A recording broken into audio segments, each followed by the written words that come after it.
Ashamarka fuunee akkam jirtu daawwattoota fi jaallatamtoota maatii chaanala kiyyaa kan taatan hunda keessaniif nageenya fi jaalalli haala waaqayyo lafa jirtanitti isiniif haa baay'atu.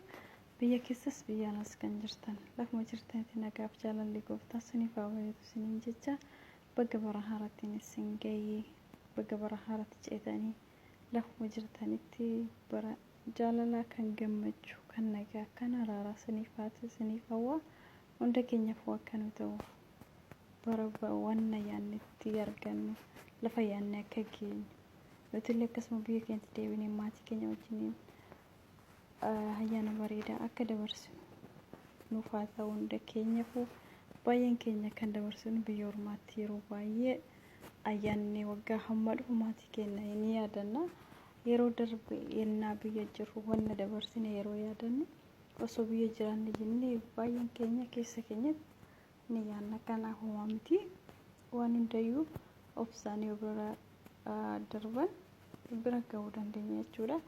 Obsaan aannan goromsaa dhugaa jedhumtiire kanaaf bagatti isin ga'ee bagga keenya hunda keenyayyuu kan nagaa bara waan dhabne ittiin argannu hunda keenyaaf haa ta'u lafa jirtanitti nageenyi fi araara waaqayyoo isiniif haa baay'atu wayyaa nagaa isiniif hawwa.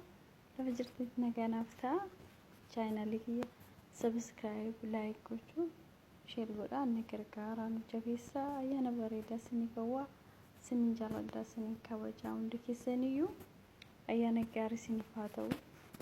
Yaa baay'een keenya amma barri haaraa yennaa dhufu masqalli yoo dhufu akkasuma xinqanni yoo dhufu asgaanillee akkasuma yeroo baay'ee jechuudha. Nuti dhaga'ama warreen biyya ormaa keessa jiraannu jechuudha. Baroota dheeraaf maatii keenya irraa fagaanne ayyaanni adda addaa yennaa dhufu baay'ee garaan keenya nu hammaata. Kanaaf miti hundaafuu gadi jennee dabarfannaa jechuudha waan hundayyuu nu darbanuufillee gaafa kana keessa waanis maatii keenya waliin waaqayyo nagaa nu biyya keenyatti nu galche.